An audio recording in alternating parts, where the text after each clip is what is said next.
1 penny each, it kind of will pay for itself. So, yeah. Sorry, we don't have pennies Can in you Canada. share the link? So hopefully people from Twitter Space now sound good to the people in Clubhouse and vice versa. It should be that way now. So far, so good. So far, so good. Right. Okay. So we got a bunch of new people in Twitter Space with their hand up. That's encouraging. And then we've got Ken who needs to get on stage, and Jeff and David's got a new photo, everybody. And a bunch of newbies also with their hand up in Clubhouse. We got newbies with their hands up in Twitter Space, and to which I say, hang tight. If you're one of the newbies with your hands up, we know who you are because we meet every day for the past 9 months. So, it's very obvious to most of the people in the room that you are a new person in the room. So just hang tight until you understand what we actually do here, because we not only meet once a day, we meet twice a day for multiple hours a day for many months. Day and night for some. That's right. We have a morning and evening. Regardless of where you are in the world, we meet morning and evening. So we're going to jump through the news as we always do, and we're going to pin the articles to the top of the room as we do. And we're going to have some fun as we always do, and we're going to learn a lot as we usually do. And it's going to be, like I said, it's usually a lot of fun. I just got to get my Chrome browser open. There it is. Here we go. Give me one more second here. And I'm ready. Cheryl, are you ready? Let me move my browser to another tab so we can hang on here.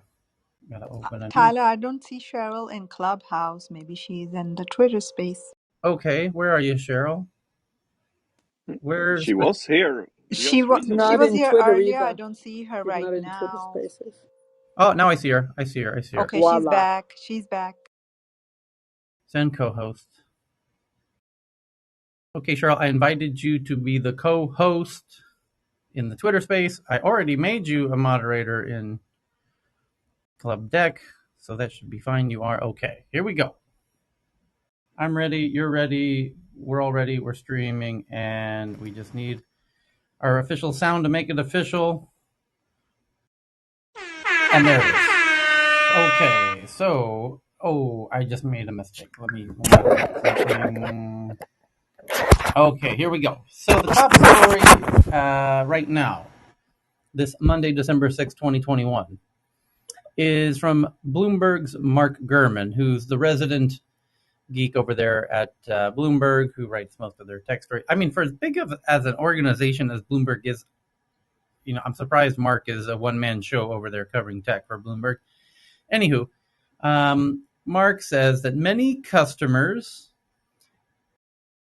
the key word here is many. The question is, how many? That's actually a very important question, which I'll get into in a minute. Nonetheless, he says many customers complain that T-Mobile and Verizon have failed to deliver promised rebates for promoted Apple products in a straightforward manner. And then he goes on to tell a story of how he himself, Mark Gurman, the author, the tech journalist from Bloomberg, is having a problem redeeming a rebate that he bought of his Apple device at an Apple store. And he's using himself as the subject and object of this piece, which leads one to wonder how many people are actually complaining about this, and it is actually just him having a problem, or is it actually a legitimate bigger problem? So we'll get into that story real quickly here. And what, Tyler? Is there a rebate for Apple? I didn't know that. Yeah, in the U.S. I am in the U.S., Tyler, for the third time. Okay, are you buying the iPhone 13 or the Apple Watch 7? Yes, yeah. I bought iPhone 13. Is there a rebate? Please let me know. Yeah, well, we're going to touch on that in 2 seconds. It says, some customers, well, first he started off saying many customers. Now we're on the first sentence of the article, and we've already backpedaled to some. Some customers are finding that wireless carriers, and then as we go further in the article, we'll find out that it's actually one person who happens to be the author of the article. Some customers are finding that wireless carriers are, which in in America that means T-Mobile, Verizon, and AT&T essentially, are denying rebates used to promote Apple's newest iPhones, iPads, and watches. Plus, Omicron's impact on Apple and the company's loses yet another car executive. There's a seismic shift in the mobile phone industry about 8 years ago. That's when U.S. wireless carriers started eliminating subsidies, deep discounts offered to exchange in exchange for a contract, forcing new iPhone buyers to confront the true cost of their devices. So consumers had sticker shock when these subsidies ended. So what happened in the U.S. was you had the option to pay the full price of an iPhone, which is $1,000, or you could buy it for $200 if you signed a long contract with either AT&T or T-Mobile or Verizon. And if you sign that long contract, then they are willing to subsidize the price of the device. So 200, 300, whatever. And then they shifted away from that model. And what they are doing now is a rebate model. So it says consumers had sticker shock when they took away the subsidized pricing. Gone were the days of the iPhone costing $199. Instead, prices soon soared above $999, and that changed the way people thought about upgrades. Paying $200 for a new iPhone every 2 years isn't a challenge. Shelling out $1,000 is something else entirely. Still, Apple and the carriers had a plan to keep sales flowing, letting users pay off their devices with monthly installments. Right, they announced that around the same time they ended the subsidies. So you could do monthly payments. All of the major carriers began promoting such plans, while Apple touted its annual iPhone upgrade program and a monthly installments feature for the Apple Card. More recently, Apple and the carriers took an approach straight from the old school retail playbook called rebates. Those additional discounts were especially aggressive this year, perhaps because the iPhone 13 didn't represent a major upgrade from previous models. Now he switches and says, I had an iPhone 12 Pro Max. Now, that's not very common when you're reading a Bloomberg article. This is not an opinion piece. He is not a blogger for Bloomberg. He's a tech journalist for Bloomberg. And he's using the word I, which rather unconventional. I had an iPhone 12 Pro Max, and with the rebates offered by Apple and T-Mobile, I figured out that I could upgrade to the iPhone 13 Pro Max at no charge. Well, sounds a little too good to be true, Mark. That's because when the iPhone 13 landed, Apple and T-Mobile offered the following: a $790 credit from Apple for trading in the iPhone 12 Pro Max, plus $500 in bill credits over several months from the carrier. That's a total of $1,290, enough to offset the phone price plus most of the sales tax. How could anyone say no to that? And now we know why he did it. AT&T and Verizon rolled out similar deals for the latest iPhones. And getting now here's his point. Getting the trade-in credit from Apple was instantaneous, meaning he traded in his old 12 Pro Max, and that trade-in value was instant. Which it was instantaneous when I bought the phone at the store. But it wasn't so easy receiving the rebate money from my carrier, like T-Mobile, an experience other consumers have struggled with as well. My rebate was initially denied. And now you know why he's publicly using his job at Bloomberg to retaliate. And we don't know that anyone else does have this problem. And he doesn't really give any good evidence that there is anyone else has this problem. Well, Tyler, he might be living out a detail too, which is usually for a deal like that, you'd have to agree to stay on their service or be a new Right, customer. So right, so if he was not a customer to say T-Mobile, let's say he was already a T-Mobile customer, wasn't coming from AT&T, right, then technically he probably wouldn't have been eligible. So I right. mean, there could be that also. You're right, Ken. It's very likely that this would apply to new customers, not existing customers. And he probably didn't read the fine print. It also applies to people who activate a new line. So it's one of their Black Friday deals, I guess. Right. But So, did he receive the rebate for his iPhone 12? yes, that's done by Apple at the store at the time of purchase. Okay, so he's just complaining about the T-Mobile part. Correct. My rebate was initially denied, forcing me to take issue to customer service, and that experience seems common. Oh, well, prove it, Mark. A disappointing outcome for customers who may have only upgraded to slightly new devices because of major discounts. While my difficulties were with T-Mobile, Verizon users have been reporting similar problems. Oh, really? And no other T-Mobile? What is the sample size? How many customers did he ask questions Exactly. from? Exactly. I'm gonna explain why the size matters in a second. No pun intended. So, particularly around iPad rebates, I haven't seen enough complaints from AT&T customers. Okay, so well, kudos for acknowledging that you're even starting to concede the fact that this isn't even a real problem. Meanwhile, he says I can't call it a trend. Good, then don't call it a trend, and good for you to acknowledging that there's not even enough of this to even say that it's a real trend. My struggles with the rebates process started with the Apple Watch. I had purchased the Apple Watch Series 7, which came out in October, and submitted a request to T-Mobile for its $100 rebate several weeks after my submission. To my surprise, T-Mobile's promotion website said that my claim was denied because the product wasn't activated during the promotional window. He says this, of course, was false. Multiple hour-long phone calls with T-Mobile customer service didn't resolve the situation, nor did messages sent to the company's support team over Twitter. Ultimately, now he's taking to his own blog of Bloomberg. Well done, Mark. Ultimately, the issue was only fixed after talking to T-Mobile at the corporate level, where I'm sure they investigated, and I would be willing to bet my fucking feet that you mentioned that you are the tech journalist for Bloomberg as part of that conversation with T-Mobile at the corporate level. Something I have a hunch. Just call it a hunch that Mark spoke at the corporate level and mentioned that he's not the barista at the Starbucks. We figured out that my rebate was denied because the fine print of the deal. Oh, the fine print. Oh, Wow, so what there a it is. surprise. There is Wow. fine print. Wow. That 20-page legalese document you have to read, and none of us actually do. Yeah. Well, I said before the article even started, and I had not read this far down in this article before.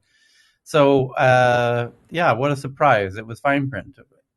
By the way, if you don't know that that's how this game is played, if you've never flown Ryanair or you've never tried to cash in a rebate, that's how this works. Is the reason it seems too good to be true? Like I said at the start of the article, seems a little good to be true. Mark, did you really think you were going to get a new iPhone 13 essentially for free?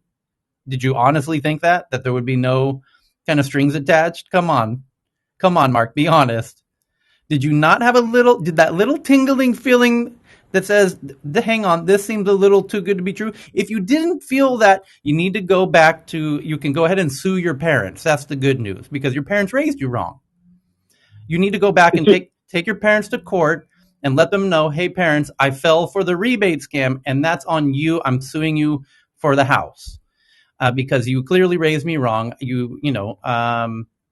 I need somebody to blame because my wiring is not up to standard, and that's on you, parents. So good news is, Mark, you can now sue your parents. So ultimately, the issue was only fixed when he took to corporate. We figured out that my rebate was denied because of the fine print of the deal, depending on how you read it, requires the opening of an entirely new phone number. Oh, shit, just like we said at the beginning of the article. Wow. How is it possible that we all knew exactly how this was going to play out before we even read the article? Mark, explain that to us. It was weird that the article didn't mention that sooner as well, because, like, I don't know about most folks here, but I've had a smartphone or like a device plan since I was 16, and ever since then, I've always known that it's kind of hey, look, we're subsidizing the cost. There's a monthly payment. There's all these things that kind of make it profitable for these telecoms to do this sort of thing. In no way, or I don't see any way in which it would make sense where they could actually make money on this deal if you weren't opening up a new line I think there's something like a $40 or $50 charge. The service itself is very inexpensive, like $10 or $20 to actually support the system. But it's a much larger portion of that is to subsidize the cost of the device. So it seems a little disingenuous to not say that at the beginning of the article. And also, if you are already an old customer, you know every time you update your device, they let you know if you ask for rebate, oh, this is just for new customers. And the fact that he initially mentioned there were several customers and in the end just resorted back to his own complaining, like for his own personal benefit. I mean, that sounds misuse of his power and the Right. platform. Right. Well, and he's not. I've just read the whole article. At no point does he mention another person by name. He just keeps saying some people, many people, some people, many people, what have you. Ken? Tyler, the most of the carriers know that there's something called seasonal migration, where people actually go and follow another deal with another carrier for a couple of years, and with the ability to take your phone number with you, that seems to be happening more frequently. People will just move from one carrier to the other for a couple of years, then come back to the first carrier for a couple of years, and so on, just to make sure that they get the latest and greatest phone for opening a new or migrating a new phone line. So he could have done that. He could have just switched to Verizon for a couple of years. It came back. The 13 Pro Max does support both radios, so it'll be fine. I mentioned This this. is quite. Yeah. This is actually quite interesting. Telia in Sweden, they have actually taken the stance is that if you approach them and they claim that you need to reopen your contract with them, or you need to, it's only for the new ones. They know that a customer that is turning away to another one just to get these lousy rebate or discount, it's not worth it. It's not worth to have them go away to another carrier for a couple of years and then perhaps come back, because there are several other carriers in Sweden as well. So they actually, if you say, okay, so it's only for new customers, yeah, sorry. Okay, then I will leave you. And they say, oh, I might do something for you. I have done this with all the kids' phones lately, so it works. So now the reason I mention all this is because I'm noticing a new phenomena that I will give you an even better example of now, which in this next article that I read over the weekend from Vice. Now, see if you can pick out what's going on here. The headline says from Vice. Here, let me pin it to I'm going to pin it to the top of Clubhouse, Cheryl. If you can then steal it and pin it to the top of the Twitter room. Although that might be tricky. So it says, as the people in Clubhouse can see, and as the people in Twitter space will soon see, the headline says, musicians are dragging Spotify's CEO for funding a military AI company. Musicians. Now, how many musicians are on Spotify? Let's do a quick little Google search. How many artists are on Spotify? Well, Google must have heard my voice because I put in how many artists and it filled in the rest are on Spotify as the suggested search term, even when I just put how many artists. Kind of wild. According to Spotify, there are 8 million artists on the platform who released a total of 1.8 million songs. They make up the okay, so there's 8 million artists on Spotify. Okay, now how many of those 8 million are we talking about in this headline where it says musicians are dragging Spotify's CEO for funding a military AI company? Let's find out. Let's read the article. Watch this. Daniel Ek's $113 million investment in Helsing AI has drawn ire from some artists. Okay, so some number of those 8 million who criticized the streaming platform for underpaying musicians. Okay, which ones? Taylor Swift, Rage Against the Machine, Bob Marley, the Beatles, Metallica. Who are we talking about? Let's find out. So let's read the article. Posting Spotify Wrapped playlists has become an annual end-of-year tradition on social media, and in many ways, the shareable listening stats are symbolic of the streaming platform's dominance over the music industry. What the hell does Spotify Wrapped have to do with this? Nothing, except that's a hot buzz topic that everyone's talking about, and that's how journalism works. They're trying to hook you in with some other meme that is currently popular, water cooler conversation, right? We talked about this previously, where there was another hit piece written about Spotify on Saturday, and we read that whole piece, and it was all about the Spotify Wrapped, and then you read the article. The article has nothing to do with Wrapped. It's just a complete, utter hit piece, and they tried to sneak it in like a Trojan horse by pretending that it was about Spotify Wrapped, and it wasn't. This journalist is doing the same. So, second paragraph. But some artists, again with some magical unknown number of artists, have been unnamed as well, have been less enthusiastic this year after a recent announcement that Spotify CEO has invested $113 million in a company called Helsing AI, a military defense firm that claims to use algorithmic systems which integrate data from infrared video, sonar, and radio frequencies gleaned from sensors on military vehicles to create a real-time picture of battlefields. Right, this is I believe they're from Norway or Finland. I remember hearing about this startup here in the Nordics. And basically, they're bringing data to the battlefield. Now, these quote-unquote artists who are unnamed and unquantified, we don't know the number or the names. And let me just break this down for you rather than reading the whole article. At no time in the article do they ever give you the numbers or the names. And they just keep saying some artists, some artists, some artists. And there is one link to another article in the text where they use a hyperlink. And the hyperlink says some group is calling on the company to increase revenue. No, not that one.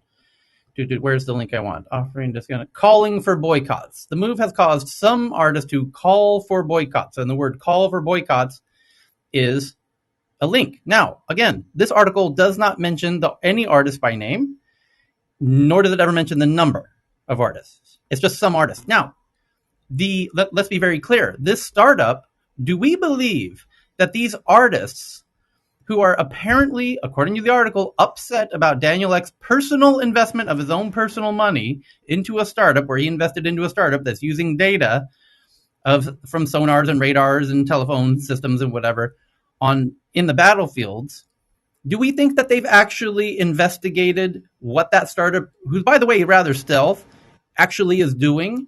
Is it possible that this Norwegian startup is actually using data in ways that will reduce casualties and reduce conflicts by improving data? And they're upset about that? Or they're just upset that it has something to do with military usage, the military at all? And so they're upset without actually understanding what the startup actually does. Do we believe that the startup's actually using weaponry or creating technologies or solutions that will actually increase casualties or increase conflicts? That would be a really unique startup. I've not met many startups that do that. Facebook does. Facebook does, sure. But let's go ahead and click the link that links to the other story that seemingly inspired this story, and it says, quote, the headline is a quote, "Music is being used as a weapon. Spotify users and artists react to the CEO's €100 million investment in AI defense tech." Daniel Ek announced the deal with Helsing earlier this month. Spotify users and artists have responded to CEO Daniel Ek's $100 million investment in an AI defense technology company called Helsing. On November 9th, Ek announced the investment into the British-German company, whose now at least we know where the company's from now, whose technology will initially be sold to the French, British, and German militaries. As part of the deal, Ek is also joining the board. The company says it will use world-leading AI technology for defense and national security to provide information advantage for democratic governments and keep liberal democracies from harm. Sounds terrible. This sounds really awful. The $100 million deal, which arrives via Ek's $1 billion Prima Materia investment company, has angered some Spotify users. Okay, now how many users does Spotify have? Let's find that out. How many users does Spotify have? Sure enough, it filled it in again. Google's kind of absolutely amazing with knowing what I want to search for before I even search for it. And it says as of 2021, 172 million users and 8 million artists, right? Okay, great. So how many of these 172 million users are we talking about here? Because you as journalists are creating a narrative that there's a boycott or backlash against Spotify without quantifying the number of users. And what happens is people get disproportionate cognitive dissonance, where they think that they're going to die by sharks, where statistically you're far more likely to die from a car crash. But people aren't worried about car crashes because they're not reading, journalists aren't creating narratives about the dangers of cars. You see the psychological phenomena at play here, where you can say, by the way, the person who deserves the most credit for being sort of the OG gangster of this technique is Donald Trump, where some people said this, and people say this, and I hear this, and I heard people talking about this, and random unquantifiable number of idiots said X or Y or Z, without ever revealing who those people are or the number of them. Do we not agree that this was a tried and true, verbal stylage of dear leader Donald Trump? And now we're seeing this in mainstream media. We just saw it with Bloomberg. We just read it with Vice in 2 articles in the past 48 hours, where some artists, some users, without quantifying the number of users, I quantified how many there are. Why don't you quantify how many actually have the problem? Because you don't want to do that, because the number that you know of is so incredibly statistically meaninglessly small that there would be no point to writing the article if we actually did expose the actual meaningless, insignificant number. Out of 182 million, how many people have actually canceled their Spotify accounts? Statistically, 0. So what are you doing? Why are you writing this article to create this narrative that headline, music is being used as a weapon? Spotify users react to this or that. That's a rather strong statement. And it circles back to the Verge article where they try to blame Apple for the suicide of somebody who worked at an Apple store. And the journalist went through the huge data set of an overwhelming 12 Apple employees that she used to create the narrative that Apple doesn't care about its team members, of which it has currently 100,000, and historically has had, hundreds of thousands of people have worked at Apple stores. He spoke to all of 12 to write a narrative, to create a narrative, again, statistically completely meaningless number. I went to an Apple store today, spoke to 8 people who told me it's the best job they ever had. Should I write my piece in the Wall Street Journal about that? No, because that's statistically meaningless. But so is her article. And it's really irresponsible to try and pin a suicide on Apple when statistically, again, X number of people commit suicides every year. The likelihood of you committing suicide, probably the best thing you could ever do is go join Apple if you want to reduce your likelihood statistically of committing suicide. Out of the hundreds of thousands of people that they've ever had as team members, I bet if you Apple Store employees are statistically have far less suicides than non-Apple Store employees. So what are you doing? You guys are playing fast and loose with the data and the numbers. I understand you're not statisticians. I understand you don't understand business. I understand you don't understand technology. But for God's sakes, you're creating this whole crazy environment of agitating your readers into fear porn and victim porn and kill the white man with all the money porn. And it's just, you guys this is getting way out of hand.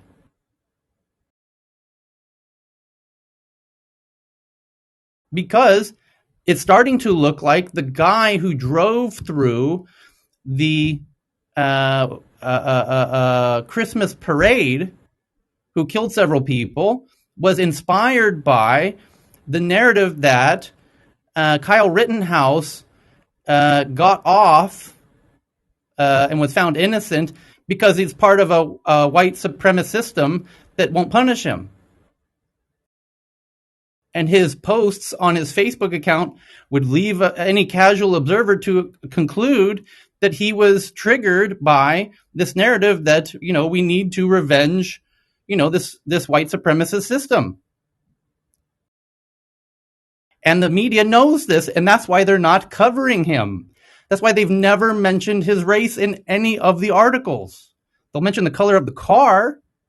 They really don't want, but in fairness, the far right media, the Ben Shapiro's and the Daily Wires, whatever, they're covering it like crazy, and they're pointing out the interesting contrast. Why is the left media now all of a sudden has no interest in the race of the person who drove through the Christmas parade when they've been obsessed about race in every kind of news happening that happens to involve people of color? Well, it's because they understand they might be complicit in provoking that whole tragedy. So I'm begging what I don't know if I can call them journalists, but the publications who we used to depend on for news that have now become and not only entertainment but exacerbating tensions between different factions of society and against the 1% or whoever, and the underprivileged. Just it's a class war and a race war and everything else. You guys got to take a little responsibility for potentially misinforming populations to a degree where you lead to potential conflicts. So, in fact, some would argue that this scenario that the Kyle Rittenhouse found himself in at those protests/riots was itself a reaction to kind of media exacerbation of the police killing of what was it, Blake? Yeah, So Blake. so it's just they need to really start to be careful, because this let's go back to quantifiable news of Spotify lost 20 subscribers, for example, because Daniel Ek did this investment. The point is, they don't know how many unsubscribed. They have no way of knowing. Do you think Daniel Ek would have invested in a startup that was going to cost him subscribers for his business that he spent the bulk of his life building? Do you honestly think that the technology that he's investing $100 million in is actually going to be provoking war? Do you honestly think that? So what exactly are you doing? You spend no time actually diving into what the technology actually is. You honestly don't know. So don't pretend to know, and don't pretend to be causing getting irate about it. This is your false fury narrative creation. You don't even know what you're angry about. You don't know what the startup does,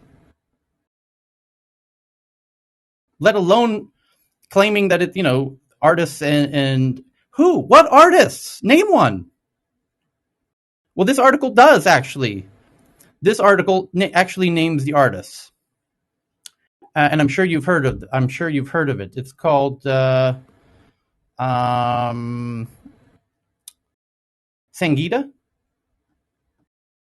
Or is that the person? That's the name of the person in the band. Hold on, where is it? Hold on. Here we go. Here's a quote. AI means using computers to process information 100 times faster, so they accurately deliver a higher kill ratio, Sangita told Resident Advisor, who's the source of that I'm reading from right now. So because someone named Sangita, who the hell is Sangita?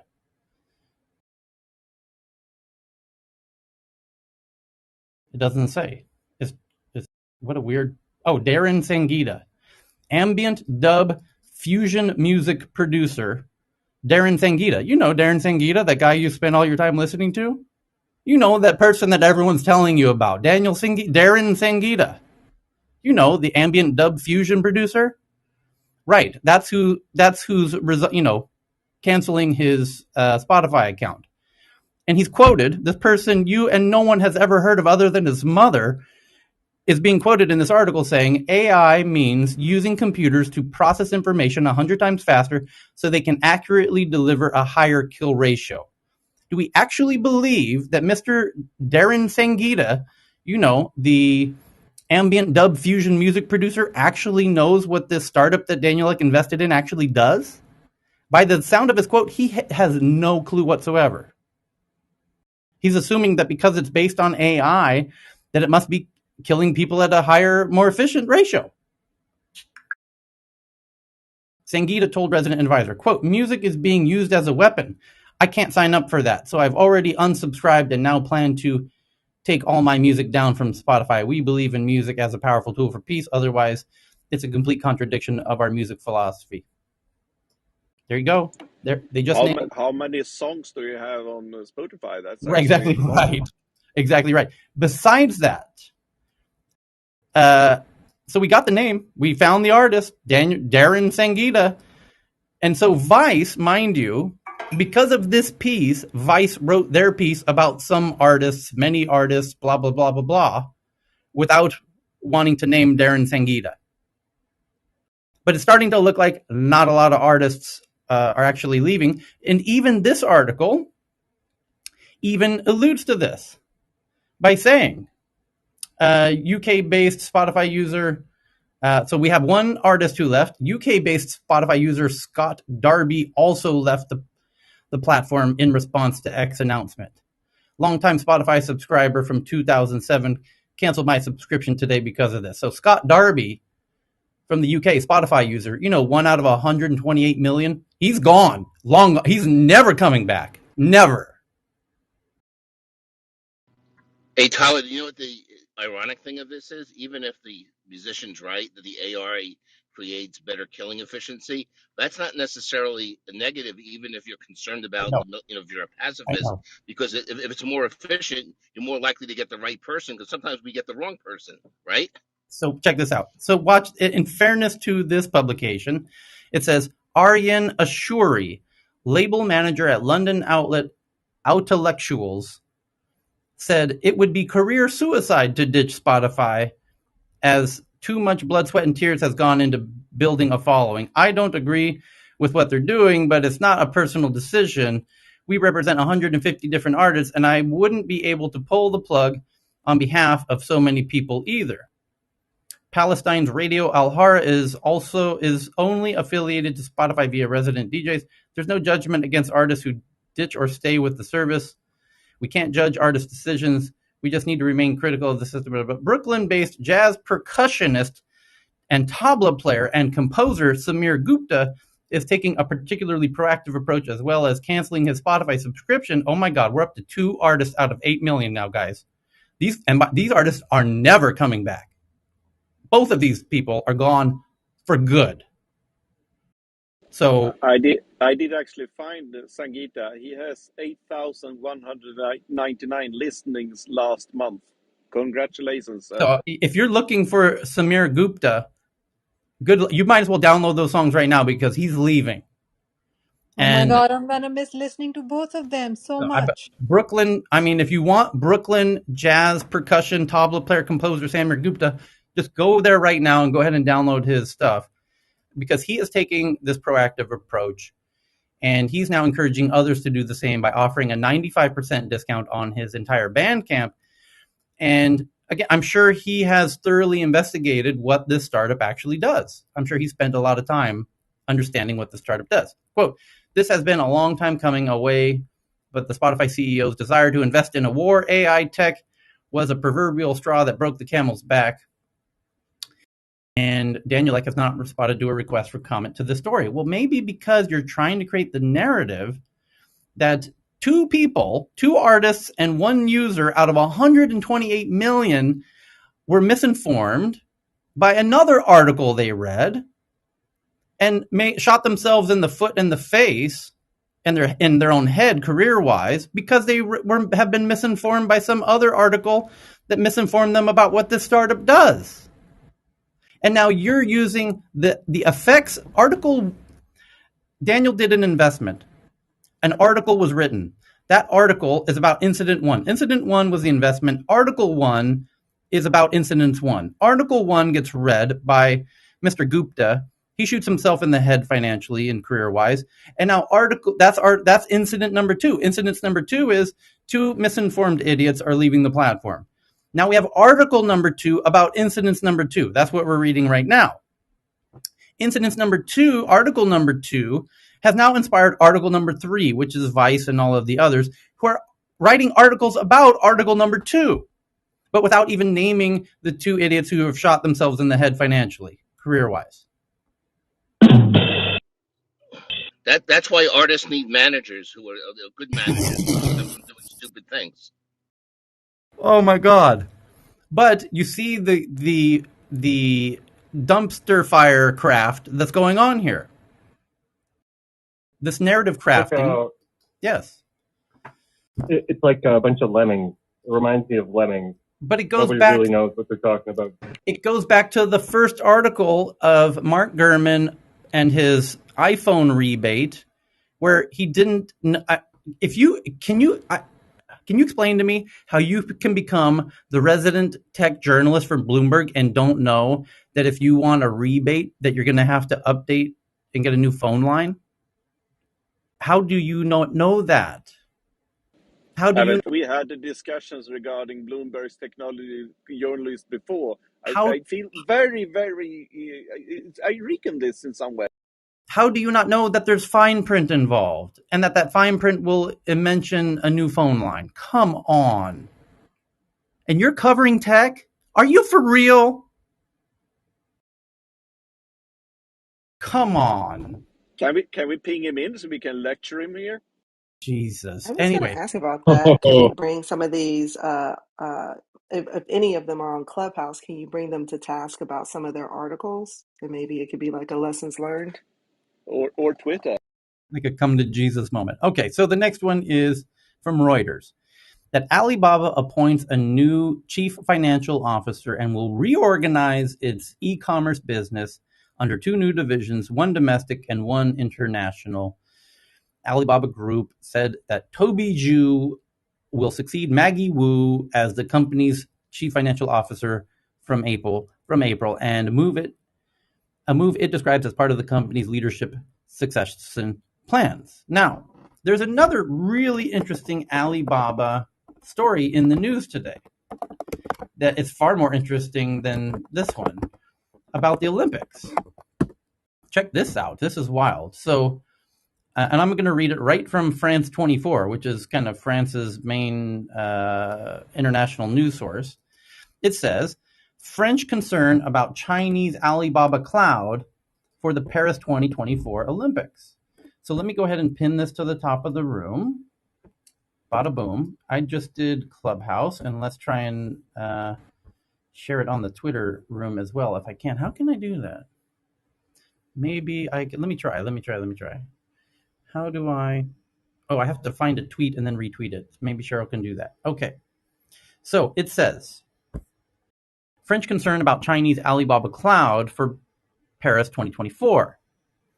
Chinese e-commerce leader Alibaba's group role as a worldwide partner of the Paris 2024 Olympic Games has sparked a behind-the-scenes battle to prevent it from hosting and accessing sensitive data. Quote, there is a fight, says Guillaume Papard, Director General of the National Agency for the Security of Information Systems from France, said earlier before adding that it was complicated. We are battling away and explaining that for security reasons, including personal data, this is not possible.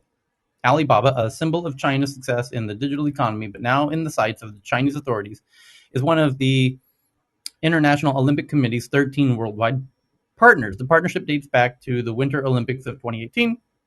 The prospect that the company will host several critical applications in its cloud is raising eyebrows in the secretive world of French IT security, which clings to digital sovereignty as a standard. One example cited by a source familiar with the case suggests that the personnel and contract details of the tens of thousands of people who are accredited for the games will be housed in the Alibaba cloud. These would include data from authorities such as the police, which is a tough one for French Interior Ministry to swallow. In mid-September, during a roundtable organized by the European Circle of Information System Security, the national coordinator of the security for the 2024 Olympics and Paralympic Games did not elaborate on the subject, but spoke of, quote, exchanges in the coming days. It's a fairly complicated subject. He said, we will have to go deeper into it very quickly with the Olympics world to see a little how we can operate with all the constraints.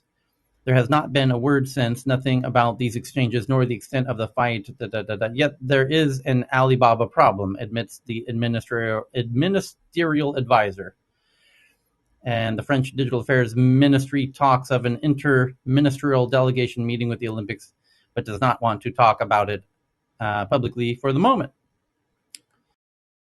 Okay, so that's Alibaba. Today, the next one. Hey, Tyler, there's breaking news from the Wall Street Journal. It's like just broke this second. If you want me, I can give you the one-liner if you want. It's kind of big. Okay. Go ahead. Okay. The SEC is investigating the Trump media SPAC thing. Trump. And I haven't even read the article. I just got it right here. Headline. I got it 1 hour ago, 48 minutes ago from Politico, 14 minutes ago from the New York Post. So this definitely is breaking news.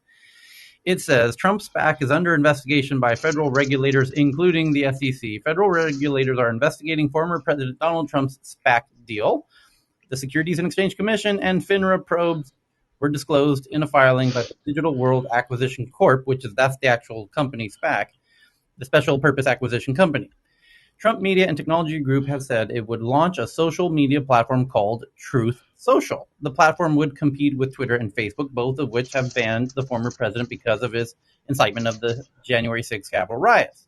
The SPAC, planning to merge with former President Donald Trump's new social media company, revealed Monday that the Securities and Exchange Commission and another regulator, FINRA, weeks ago asked it for information regarding stock trading and communications with Trump's firm before the deal was announced. The investigations by the SEC and the Financial Industry Regulatory Authority, aka FINRA, were discussed or disclosed in its 8K filing with the SEC. The special purpose, the SPAC company on track to merge with Trump's company plans to launch a social media platform called True Social. They're just remaking the same points over and over and over. I can tell you what the issue is. So the issue was apparently Trump met with this guy who controlled the SPAC. Correct. And technically, SPACs are not supposed to have a target company before they raise money. When they raise the money. We mentioned this when it was initially announced. We're like, hang on, there's something a little unkosher about how this is going down. Yeah. Well, what they're saying is that it's one thing if this guy raised the money for the SPAC and says, I'm going to invest in a media company. You can do that. You can give like an industry target, right? But he shouldn't have had a deal in place with Trump or anybody else, while he was raising the money for the SPAC. The SPAC, right. When you're raising the money, the reason they give you some of these exclusions from regulation and some of the things they allow you to do as a SPAC is you're not supposed to know who you're going to buy. You're supposed to take your time, 6 months, whatever, find an acquisition target, and then buy that company or invest in that company. If he already had it preordained that he was going to do this deal with Trump, even before the money was raised, that's the violation. Mm-hmm. By the way, for the people who don't know, by the way, because we have a lot of people not from the United States here, FINRA is what used to be called NASDAQ. It regulates the NASDAQ market. Most people know what NASDAQ is. It used to be called NASDAQ. The regulator itself used to be called NASDAQ. Now it's called FINRA. Okay. Politico is mentioning in their version that Senator Elizabeth Warren last month asked the SEC to look into the Trump SPAC merger. Warren said in a letter to SEC Chair Gary Gensler that Digital World, the company that's running the SPAC, may have violated securities rules by failing to disclose discussions it was reportedly having about merging with Trump Media. Exactly right. Warren cited a New York Times story that said the SPAC CEO was discussing the deal with Trump. We said the same thing in this room the day that was announced. well before the company started trading on the Nasdaq in October. Yeah, we had the same sort of realization that Elizabeth Warren did by reading that New York Times article. And so she's asked for this, and now it's happening. So now they're investigating because it is a little unkosher, and they're going to get to the bottom of it. Okay, thank you for that, Ken.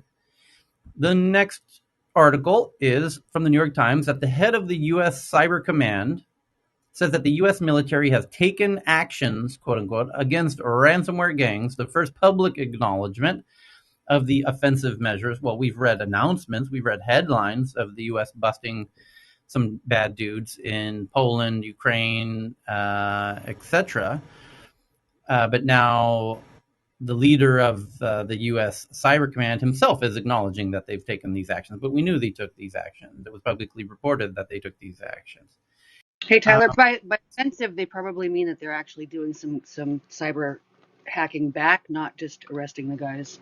But yes, they have been doing that stuff. And also, this ties into a big Lloyd's of London insurance announcement that they're not going to insure ransomware attacks that are state backed by other states. And it's a huge question as to how they're going to interpret that and figure all those out. But insurers are taking such a bath that they're basically saying, look, these things are acts of war and we shouldn't be responsible. Yeah, he says we are. There's a particular word that he used called imposing costs. General Nakasone would not describe the actions taken, nor what ransomware groups were targeted, but he said one of the goals was to impose costs, which is a term military officials use to describe punitive cyber operations. Before, during, and since, with a number of elements of our government, we have taken actions and have imposed costs. That's an important piece that we should always be mindful of.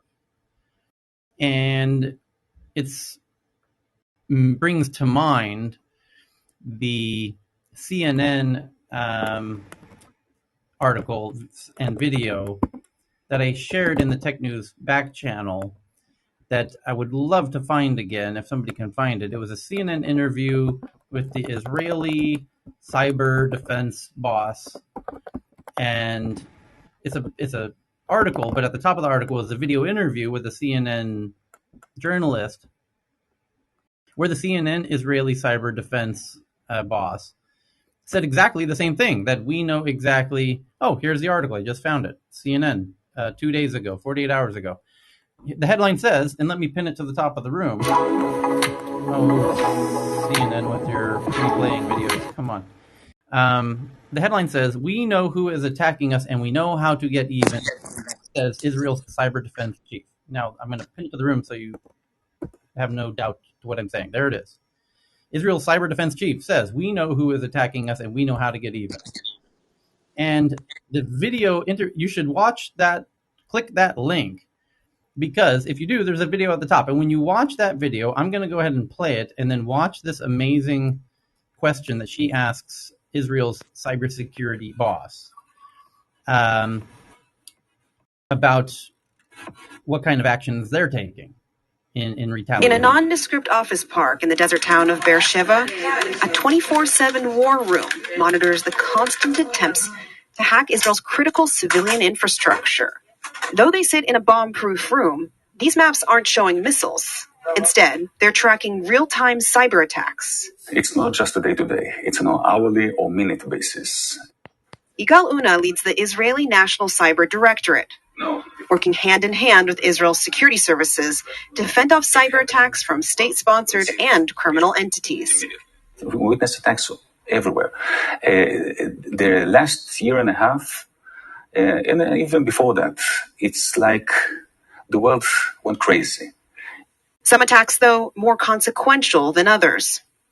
In 2020, the team spotted an attack on Israel's water system, which a senior Israeli security official says was the work of Iran.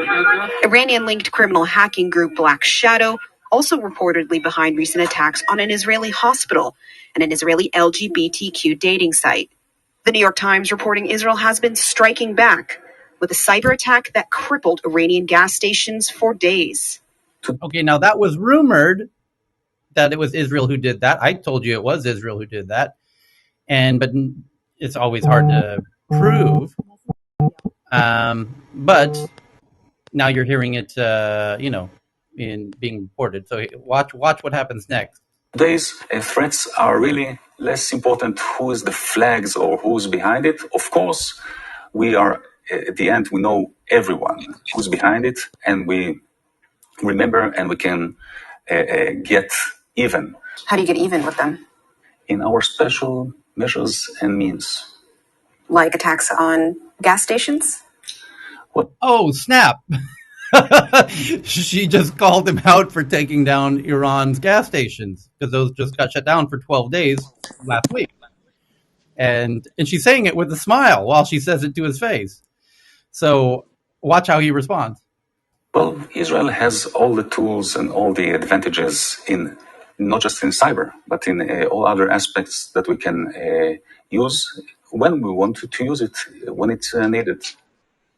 Criminal hackers, whether state-backed or not, make up the majority of the cyber attacks on Israeli civilian life. Yeah. So it goes into because Iran has retaliated to the gas station shutdowns by leaking all of the members of the LGBTQ web, dating app in Israel, which is a lot of people, not a small. It's a rather popular app. So that's an interesting cyber retaliation effort going on there. Really interesting interview that you can share with your friends for over the holidays. So the next article is that Verizon, AT&T, and T-Mobile all have programs that collect additional customer data like app usage and web browser history, and they are generally opt-out, meaning you're opted in by default. You didn't know it. You're not aware that your mobile company, Verizon, AT&T, and T-Mobile, have your browsing history, but they do, and because you didn't read your terms of service yet again. So let's read the article. It says Verizon. Those few of us that actually have access to these ones can say, yeah, it's actually correct. It's all there. Are they doing it, Johan? Can you say who's doing it in Scandinavia, for example? Hello. Johan, can you say who's doing it in Scandinavia, for example? Not in Scandinavia, but the thing is that you should be aware that T-Mobile and AT&T had their database leaked just half a year ago, Ouch. and I have the opportunity to actually peek into these ones, and there were a lot of interesting information in those data dumps that were not related to phone conversations only. Okay. Okay, so this article says Verizon says it's to better understand your interests. Oh, see, there's nothing shady about us knowing every website you go to without you knowing. We just want to know you as a customer. We care about you like your mother. We think you're interesting, you're special, and we want to offer you the best products and services possible. So we would like to know everything you're doing with your device. It's nothing shady at all. We love you. The My But Verizon Tyler, app. Yes. it storing this information is the part that is shady. Knowing this information is something essential for business because they're serving you those websites that you go to. So basically, they are your upstream provider, and they will get everything through their network. So whether you knew it or not, well, they will know. And there is no way around this unless you do like some sort of a good VPN, not like the one that was used by the ubiquitous guy. But yeah, you need to do something like that to be able to at least mask it from your local provider. It says the My Verizon app might be collecting information about your browsing history, location, your apps, and your contacts, all in the name of helping the company, quote, understand your interests.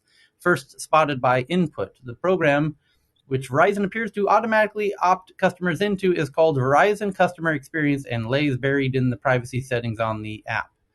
The program Oh, this is introduced. different. Yeah, Hmm? this is different than your upstream provider knowing. This is a malicious, well, not so malicious, but an app collecting information about you. This Right. is not a good thing. Right. The program introduces two different options that appear in the app: Custom Experience and Custom Experience Plus. each of which varies in terms of invasiveness. Verizon provides additional information about both settings in the app as well as on the FAQ page on its website. It appears that the custom experience option is a stripped down version of the custom experience plus, and as Verizon states directly in its app, it helps Verizon personalize its communication with you and give you more relevant product and service recommendations. Jesus Christ, it's nearly verbatim what I said they would say. By using So, information. Yeah, go ahead. I have Verizon, okay, and I have my Verizon on the phone. The only thing I ever use my Verizon for is to check my bill and to check my data usage, and then the browsers I use are either Chrome or Safari because I have an Apple. So I mean, I don't even know who's using my Verizon, for search. I mean, that's kind of strange. Right. Yeah, well, they are using it to collect data from you that they resell. So they're monetizing that app. Yeah, You, my AT&T can is every hour collecting 200 DP, I mean something kind of calls, which my mesh router is blocking every hour. They were collecting all this data, and this VP network and the Bitwarden has been blocking and informing me how much data was transferred.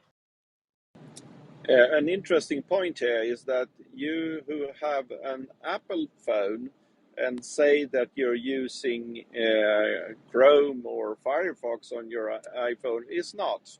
You're actually using something called WebKit, and the WebKit has a skin of the browser you think you're doing. So if this Verizon application is tapping into the Safari, which is the WebKit in the long run, and they have all your browsing, regardless what browser you thought you used, you undone. I never knew that's the bigger fraud. If I think I'm using Chrome, I thought I'm using Chrome, not something that's masquerading as Chrome. That's pretty interesting. You could look this up. Google Chrome, Brave browser, and WebKit, and you will see all of them are using WebKit because Apple doesn't allow anything else. Yeah, including Microsoft Edge. Yeah. Yeah, they collect your IP address, the website you are logging in, your location, and so much more. But Iram, let me shock you here. The minute that you're off your home network, that app is phoning home through the 5G network. So No, but my phone has that same protection as well with Bitwarden. So when I'm off my Wi-Fi, that app protects my phone as well. Okay. The Well, paranoia is good for you. It looks like every browser almost is pretty much WebKit, even the ones that we think are securing our history with blocking us from ads. There's Avast, Brave, Edge. I think DuckDuckGo's on there. It's like almost every browser.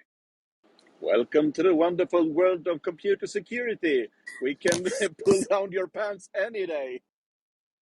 okay. So the next article here is from Bloomberg. It says investigation Swiss company called Mitto, MITTO, which offers automated text messages to companies in 100 countries, more than 100 countries, helped governments secretly surveil mobile phone users. Swiss firm executive. I'll pin it. how? I'm going to pin it to the top of. Yeah, we're going to get into the how right now. I'm just going to pin it to the top of Clubhouse. Cheryl's going to pin it to the top of the Twitter Space, and it says that Swiss firm executive operates secret surveillance operations. Sources say. Well, that's a bit of a tongue twister.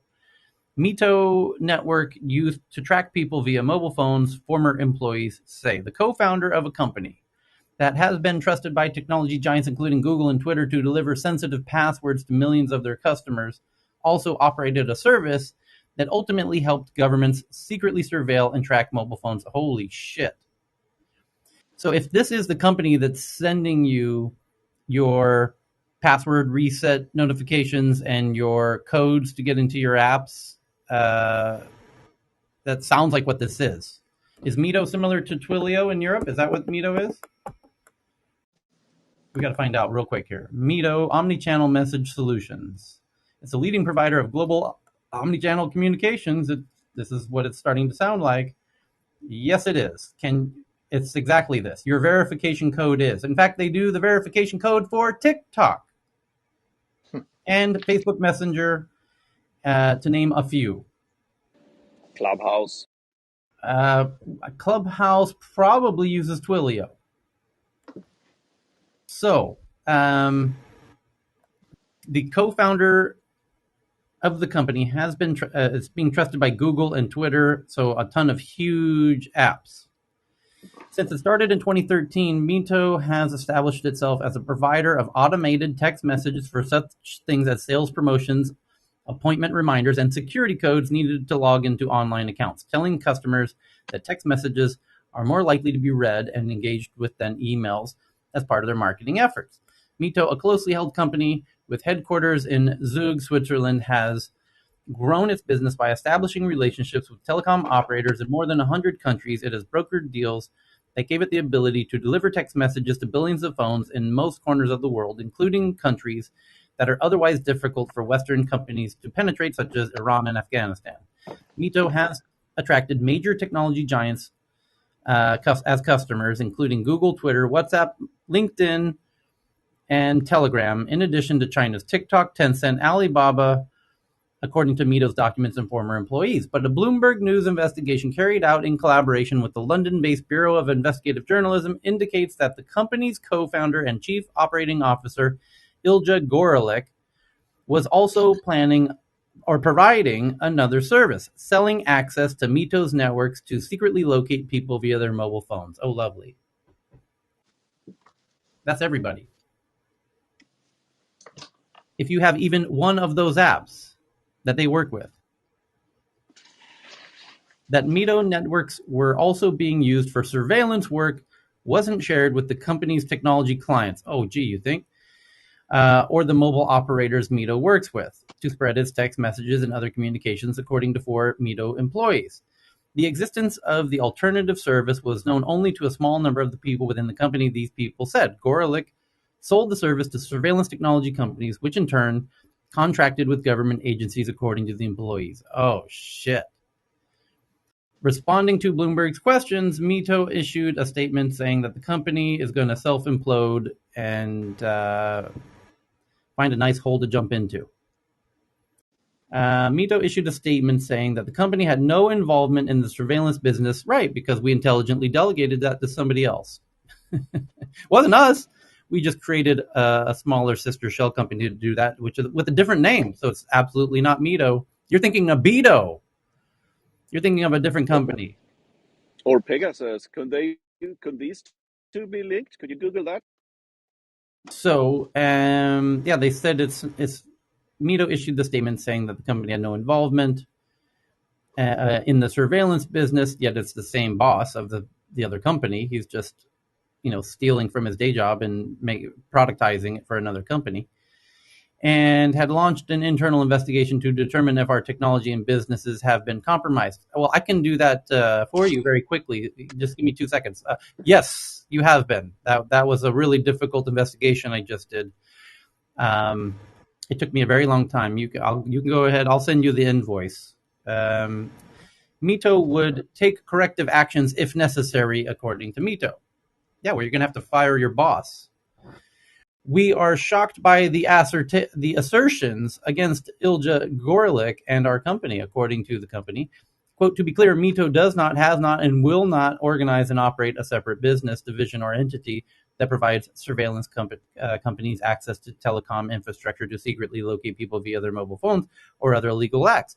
Mito also does not condone, support, or enable the exploitation of telecom networks with whom the company partners with to deliver service to its global customers. Gorelick didn't respond to a request for comment, I wonder why. Mito representative declined to comment on Gorelick's current role with the company.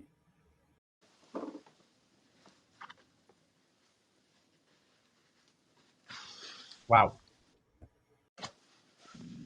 Super shady shit going on there. Wow. Well, that's your daily reminder that Chris uses a burner phone right there. So, the next story, shall we, Cheryl, is from Benedict Evans. who used to work at Andreessen Horowitz. A clever guy, has a very popular email newsletter, weekly email newsletter. And he's done a blog post.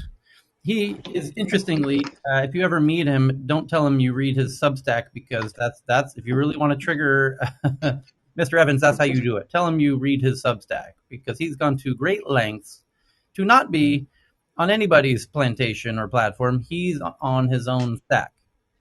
He went through the hard work of setting up his own system with his own payments, with his own email, server, and the whole deal, so that he cannot be canceled. So this article says it's about 3 steps to the future, and it has a slide deck about the future tech visions for 2030. The present startups deploy the ideas of the 2010s, and the past, the old economy disrupted by ideas from the 2020. And he goes into, I believe, recently gave this presentation. He says, I gave last year's presentation at an event in partnership with NASDAQ, and you can watch the video.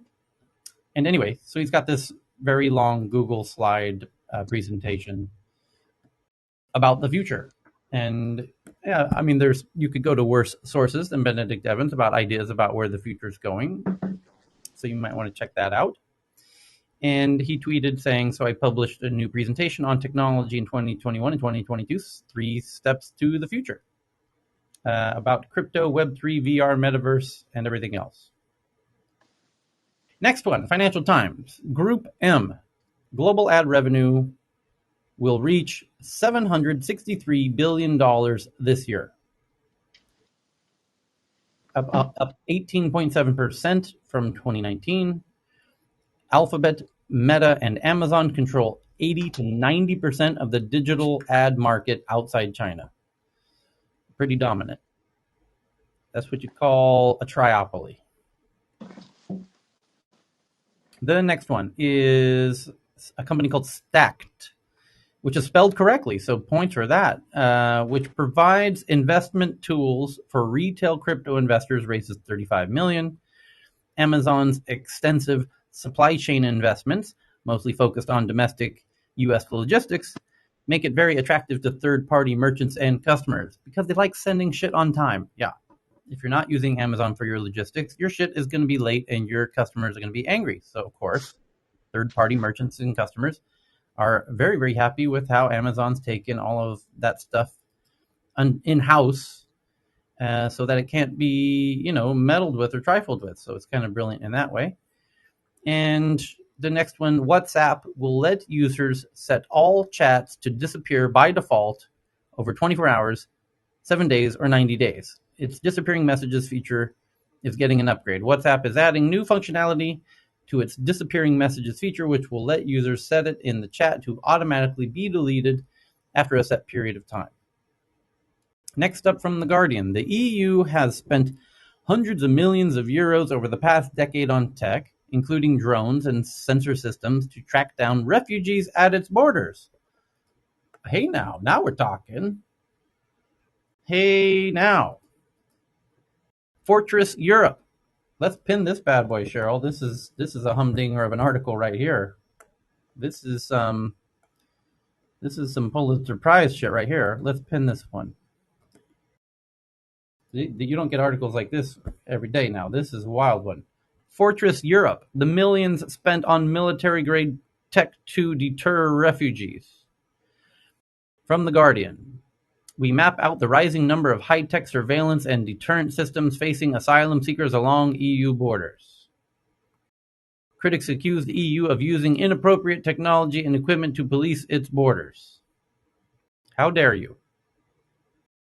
From military-grade drones to sensor systems and experimental technologies, the EU and its members have spent hundreds of millions of euros over the past decade on technologies to track down and keep at bay the refugees on its borders. Poland's border with Belarus is becoming the latest frontline for this technology, with the country approving last month 350 million euros or dollars wall with advanced cameras and motion sensors. The Guardian has mapped out the result of the EU's investment, a digital wall on the harsh sea, forest, and mountain frontiers, and technological playground for military and tech companies repurposing products for new markets. And there's an image in this article that shows where they have 4 different types of technologies in use. They have air surveillance drones, they have sensors and cameras, surveillance centers, and quote unquote deterrence. And they're also trialing artificial intelligence. And on the map, it shows that they're trialing AI intelligence in Latvia, Hungary, and Greece.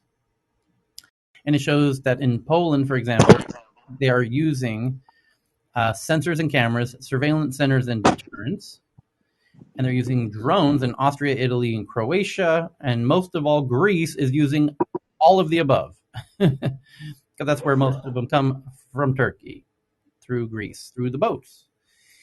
And in Latvia, the AI they're using is the AI lie detection system.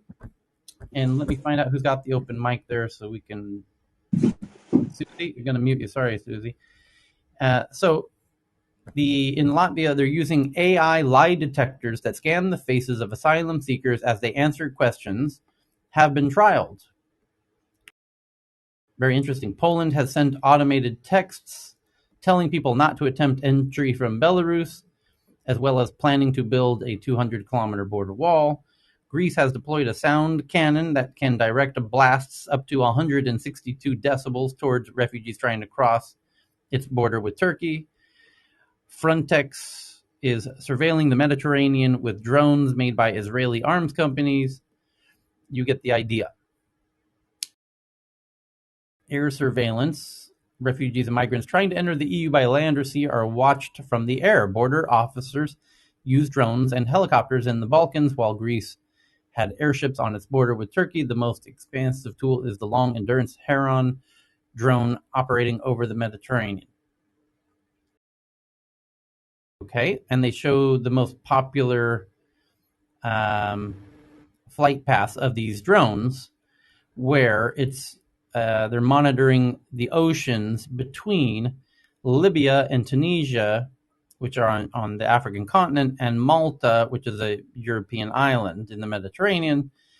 And so they're using the drones, the flight path, to watch for boats that are unexpected boat travel between Libya and Malta. Okay, yeah, they're taking the EU border incredibly seriously.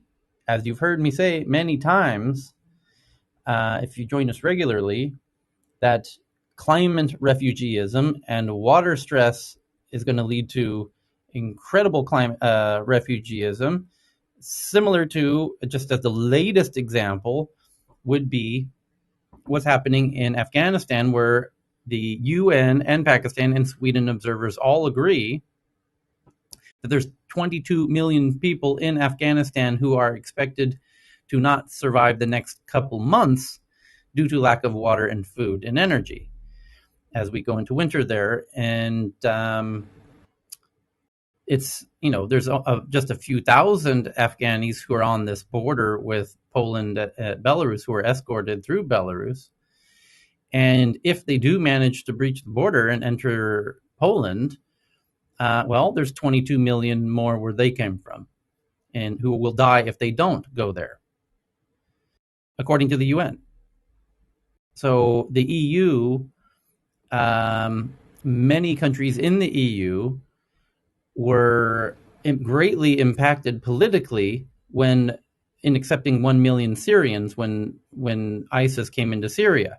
And you had people fleeing Syria who went into a lot went into Germany and Sweden, and where I happen to be today, and we watched that happen. Me and Johan and the other Swedes in the room are all very familiar with how that went, and this led to a surge in nationalism, very notably in Poland, there on the border, and across the EU generally. And many of the countries in the EU feel like they became absolutely full. I can say, for example, in Sweden, the sentiment on the ground is that a lot of Swedes would like to take more of the Syrians who were trying to come in, but at some point it became too much. There were no more beds to, IKEA was sold out. I mean, there was just no room left. And so they had to, despite, people wanting to allow more to come in, you have to stop at some point because there's more refugees than you have beds or food or water or, so at some point you have to stop. And so Sweden faced that tipping point itself.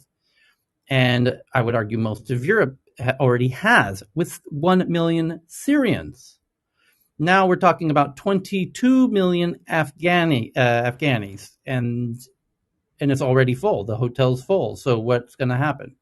And so now you understand the context of why they are investing heavily in protecting their borders, because even the number that did come in during the Syrian migration, it brought a lot of political tension across Europe, and it's already full. So it would be, but now you know why Putin is using his puppet Lukashenko to escort Afghani refugees to the border of the EU and trying to help them force their way in, because he wants to destabilize Europe. I mean, nothing would make him happier. So that's what's going on. And let's see, Omar has his hand up here. So let me invite Omar to be a speaker, and let's hear what Omar's got to say. Are you there, Omar? This is my one request, is that we reduce the connection time for people to become speakers. Earth to Omar. Okay, well, we will stall for Omar.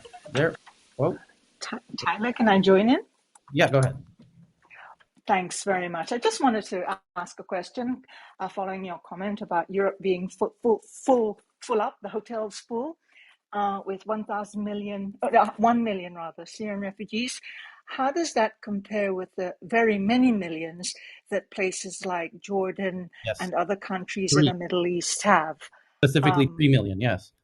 Yeah. So, and, yeah, exactly. Most of the Syrians went to Jordan specifically, and Turkey and the neighboring countries, who took in 3 million total, right? It's a very valid point. I think overall, these countries out there, even Pakistan and border countries, even let's say Thailand, have taken in many more refugees than other countries in the West, who are probably financially better off and able to handle it. And these countries are just not equipped, but they happily might not be the right word, but they take them in because they have to. Yeah, I think that's partly true with the neighboring countries to Syria, where they didn't really have much of a choice. And Europe, it is a bit more of a choice. And with Afghanistan, with Pakistan, you raise an interesting point, because Pakistan historically did take in the Afghan refugees due to the Soviet invasion. And so those, there was many men who stayed to fight the Soviets in Afghanistan. The women and children who fled, that went to Pakistan. And we're talking again, that was millions who went into Pakistan at that time. Those fatherless children became the Taliban. They were the students who those young children who were educated in Pakistan under Wahhabism and by clerics at these religious schools became, that's what they were. They were students. That's what the word the Taliban means. The students. That's who they are. Those were the children whose fathers, stayed to fight the Russians, or I should say Soviets, because it was the Soviet Union at that time. But they were raised with the notion that they would go back and reclaim their country, which they now have done.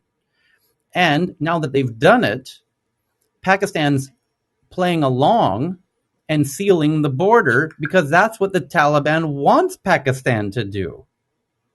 Because Pakistan born the Taliban. And so they were in cahoots all along. So when the Taliban took over, everyone left and went to Pakistan, that would have defeated the whole purpose of going back and taking over the country, which they've been planning to do for 30 years. But isn't Pakistan also a little bit nervous now about the consequences of all that potential trouble that the returning Taliban could inflict on not only Afghanistan but neighboring Pakistan, therefore. Yeah, Pakistan decided to, shut down the borders.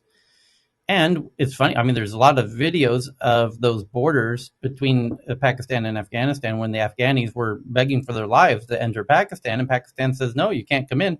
And the people at those borders is the Pakistani military and the Taliban are both standing there at the border as Afghani citizens are begging to leave, and both the Taliban and the Pakistanis are saying, no, you're not going anywhere. So we have a problem. Yeah, These very things serious that are problem. man-made and Yeah. created by political shenanigans, suddenly we have to face up to the consequences. And my original point really, was that there are many more countries that take in refugees and asylum seekers, more refugees and asylum seekers than anywhere near Europe has done. And it's certainly the UK.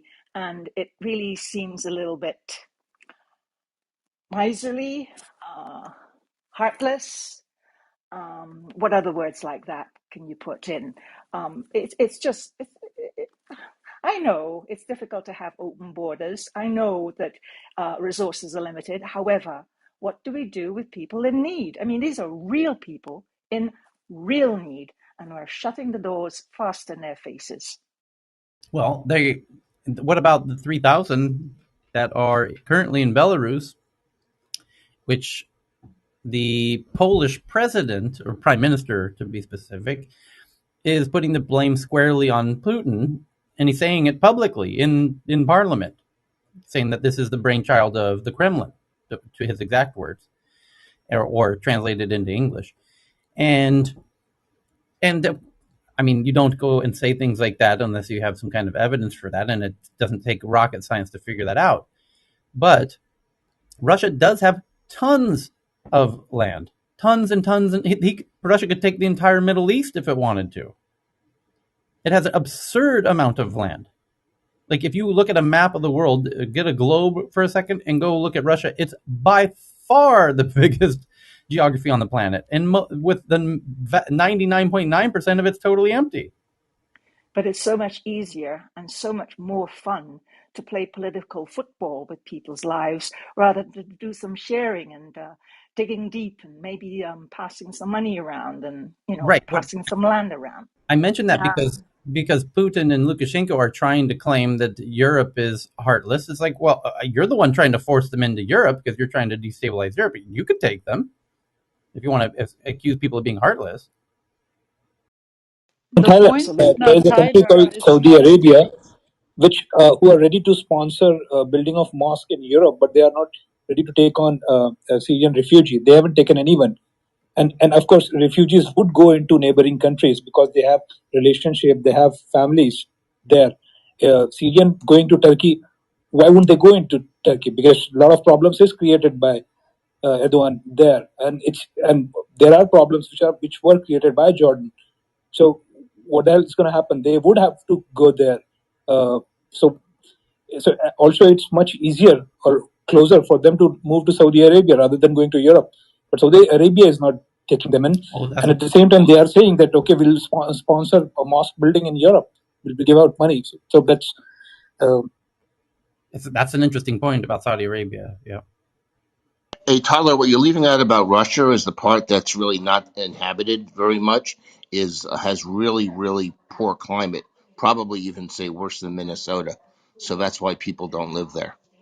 Oh, you could say the same of Afghanistan, though. You think it gets that? I mean, you think it gets as cold in Afghanistan as it does in Siberia? Not Siberia, but they don't have to go to Siberia. They could hang out near the Caucasus. They could be in Dagestan. They could. I mean, you don't even have to be in the mountains there. You could be just north of Georgia. There, it doesn't. You don't have to. You could hang out down close to, the Black Sea. Is get as close as you want to southern Ukraine. You don't have to go to Siberia necessarily. Yeah, but that area though is populated. The area that Yeah. near the Black. Yeah. Yeah. I just the Russians don't want them. Is I don't think, Tyler, I don't think the issue is not space. You know, we all know that it's not space. It's the political will. right. It's the Well, population. I mean, look at Ethiopia, right? Ethiopia is not the richest country in the world, but Ethiopia hosts, I think, millions. And I think even now, I think it's the top 10, if I'm not wrong, or the top 8 or whatever. But the number one in Africa refugee camps are in Ethiopia. Somalia doesn't even have a state, right? So there is a huge Somali refugee in Kenyans and Sudan, and it's just all neighboring. They come here. So there's a huge refugee camp in Ethiopia that have been here for years.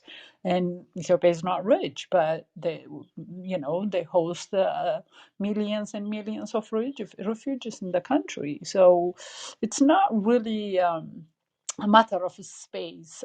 It is a political will. It's also, if you are the neighboring country, you don't have much of a choice.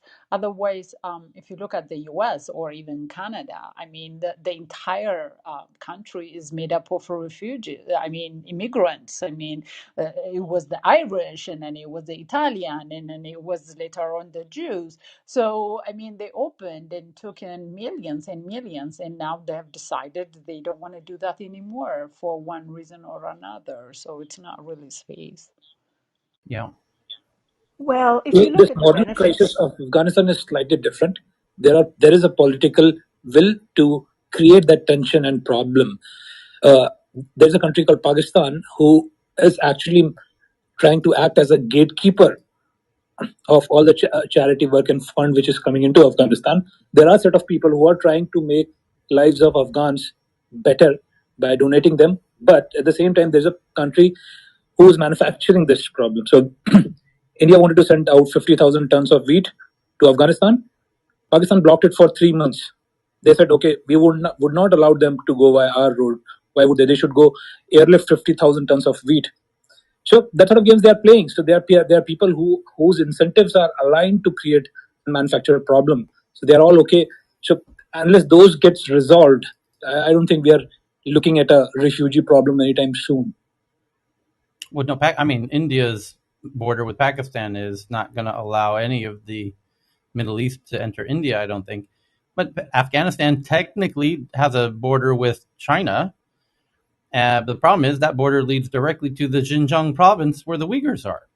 So it's and the yeah, Uyghurs and are I think the Uyghurs are trying so. to leave Xinjiang and entering Afghanistan. So I mean, even as bad as things are in Afghanistan, you still have Uyghurs trying to enter Afghanistan. And I think Well, probably the Chinese government actually is making really, really close political connections with the Taliban in Afghanistan now, just to make sure that Sure, the that doesn't border happen. stays Exactly shut. right. Not only that, but you have further evidence of that fine point that you're making because they're building a military outpost for the Tajikistan government, which is also the big border next to China and Afghanistan. China's building the military outpost for the Tajikistan military to stand guard on that border because China monitors its own border with Afghanistan, obviously, but they're building a military outpost for the Tajikistan military to monitor their border between Afghanistan and China to prevent people going that route. So they really don't want but I think Afghanis coming into China. if people get desperate, they will find a way, right? It's Right. just is when you become a desperate, uh, the choice is dying or finding some place that you think you will not die. Like Ethiopia, I was so surprised. Now we are having Syrians. Imagine how far we are. I mean, it's not really out of the way, but how many countries they are crossing to get here? But we are getting Syrian refugees. I was driving in I think a few weeks ago in town in Addis, and there were a lot of Syrian refugees walking around in town in Addis. The Yemen, we get the Yemeni ones, but at least Yemen is a bit closer. But now I am really surprised even Syrians are here in Ethiopia. A lot of Syrian refugees are here. again, it's not the richest country in the world. It's still, one of the still the least developed countries. It's not even middle class yet. But still, they find it to be safer than where they were. So they do find a way to get here because it was a bit more open, I guess. So people, once they become desperate, they will find a place that's better than what it was. And I mean, that's human nature, isn't it? So And there so often, isn't any Nessie, border. Yeah. yeah, there isn't, but so often, you go to places where you know family, you've got people, you know friends, you have contacts, so you can start a life. I always wonder the first people who went, the first Chinese people, for instance, who went and settled in the West Indies. What on earth? How on earth did they get there anyway? But even so, there are Syrians in the West Indies too, from years gone back. And whether it's war here or war there or an economic refugee situation, we do travel, we do go where we can find safety and opportunity, and surely that is important for every human being, like it's important for every bird that has to fly up from Africa to northern Europe in the summertime. It's ridiculous that we find it impossible to accept and acknowledge that people do travel about, they do migrate. Sometimes it's in dire situations when they're asylum seekers and refugees from war-torn areas. But the fact that the world is where we live, you go where you have a chance to survive. And it's really unfortunate that we all think it's okay to close the doors, because the shoe, if the shoe were on the other foot, what would any of us do? And I wanted to remind everyone that so many immigrants, refugees perhaps, asylum seekers perhaps, but have ended up in the tech world and built so much for the advancement of the whole entire planet, starting with Steve Jobs. I would like to chime in with the Hang birth on. rate in Europe. You mean his father, by the way? Yeah. The Oh, the yeah. birth rate in Europe in 2021 is 1.6. We have an aging population. We don't have enough warm hands and young people to take care of them. So we have a huge problem in Europe. And instead of trying to solve it by the people who want to go to Europe, we're putting up borders instead of being innovative and thinking up new solutions of how to make a win-win situation. I think that's the real is that we are not taking and looking at the opportunities. We are, instead of building a windmill, we are building a fortress. And I would love to hear any ideas on how we could do something else that would benefit everybody. You know what? Actually, Angela Merkel from Germany took in 1 million refugees, Syrian refugees, I think, maybe 3 years ago, just before COVID, because of that's exactly what she said, that there is a huge aging population and they need that a young generation who not only would be working on caregiving sector, but also they would be paying the pensions for the aging population, because with the pension system, usually the people who work are the one, they don't save money. They usually have the pension, and then unless you have enough population that can get taxed, the pension system gets out of whack. That's what the US is experiencing in many states, including, I think, Kentucky is a huge fight now because of those pension systems. In Canada, for example, yes, we did take in some Syrian refugees, but also what they did is there is a migration point system where anybody can apply, and then you get points, and then it used to be like 85 points if you can get that point. Like, for example, if you have a degree, you get 5 points. If you know someone who can help you acclimate in Canada, you get another point. And then if it adds up 85, you get automatic living resident card, and you can move in. And now they dropped it to, I think, 67. It still is trying to get skilled professionals, but they dropped the point to get easier immigration because the aging population is bigger than the working population. So they are trying to fix that issue that Canada is experiencing. So that's how they are growing it a little bit, because the population wasn't growing; it was stagnant for a few years. So We anyway, got I wanted to add that. we got to jump into the other headlines that we have here. Um, so the first one that I have is DoorDash launches ultra fast delivery in New York cities with special couriers. DashMart will have grocery and convenience store staples. And who covered this one? Jeff G sent this one in. So I'm retweeting Jeff's tweet to our Twitter account. It says couriers who are actual employees, because New York City is kind of forcing that issue. So is Europe at the moment, is writing legislation that would force all of these delivery companies like Gorillas out of Berlin and the likes of Uber Eats are going to be forced. And Tyler, what that Yeah. means in New York City, with all the costs that you get imposed in New York City, it's going to cost $50 to have a single hamburger delivered or something. It's going to be crazy. Yep. Unlike traditional DoorDash couriers, some DashMart workers will be eligible for benefits. Okay, and then the next one I got, thank you for that one, Jeff G. The next one is from Evan about lab-grown coffee. They've successfully produced coffee in a lab without plants, essentially. Lab-grown coffee. And it has the taste and texture of coffee. I just retweeted Evan's tweet about that. With caffeine or without caffeine, Tyler? That's a great question, because you could design it how you like, with different degrees of caffeine, I guess. So the next one is from Manaz, that Maryland Department of Health website has been compromised by a cyber attack. COVID metrics not updated due to server outage, according to the local CBS affiliate in the Baltimore area. Maryland Department of Health's website has been compromised by a cyber attack. We'll find out who did it next week. The next one's from Chetna, from Psychology Today. It's a piece called "The High Cost of Men's Loneliness. Do we actually need man parks to spark socialization?"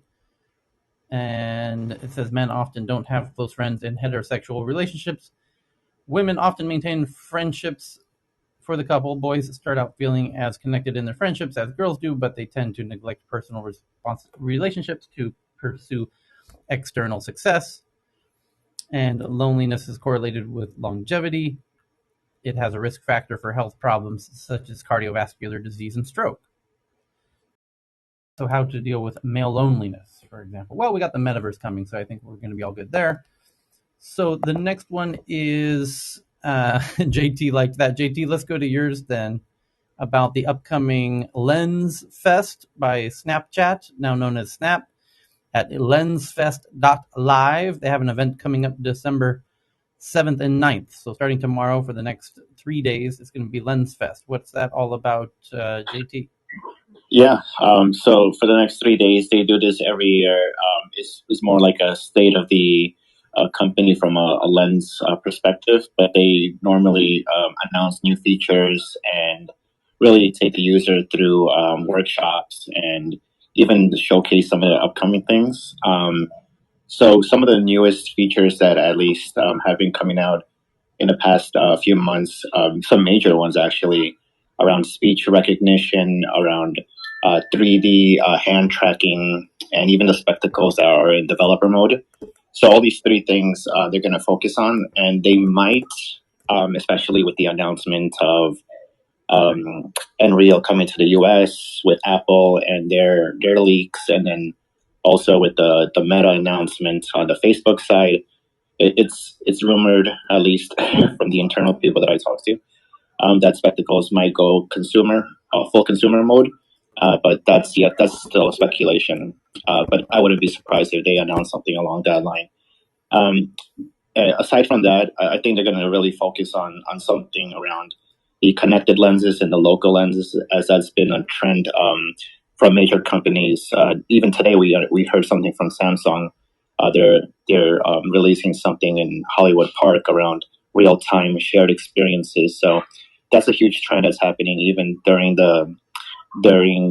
Meta's Connect keynote. They talked about Instagram and Facebook integrating into their Maps feature the ability to do scavenger hunts and be able to collect these collectibles in AR. So this whole thing about connected lenses in real time is going to be very important. So we're probably going to hear a lot more about that. One thing that they are going to talk about, and it's confirmed in day 2, is the ability to use 3D hand tracking in spectacles. So why is this important? Well, in the future, you're not going to need to use your mobile device. You're essentially going to be using your voice, and you're going to be using your hands to control all of the UI interfaces that are in front of you.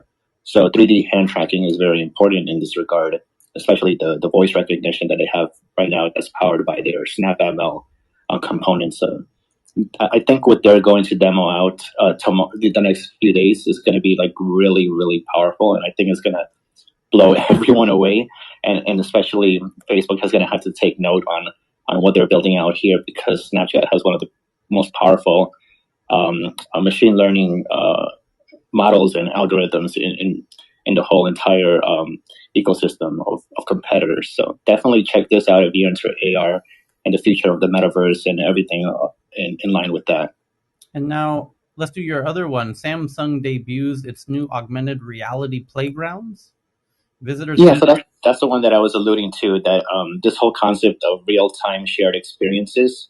So currently it's available on Android and iOS, but if you have the Samsung device, you would be able to go, for example, to Hollywood Park, which is in SoFi Stadium, and you would be able to see some of the augmented reality sort of experiences that they have sort of anchored to the floor. And if you have a device, you would be able to essentially add it to that experience. So you could put like 3D content, 2D content, whatever visual design. But then other people who have that device would be able to see that as well, and also contribute to the experience and the experience itself. And so you would be able to see essentially what everyone else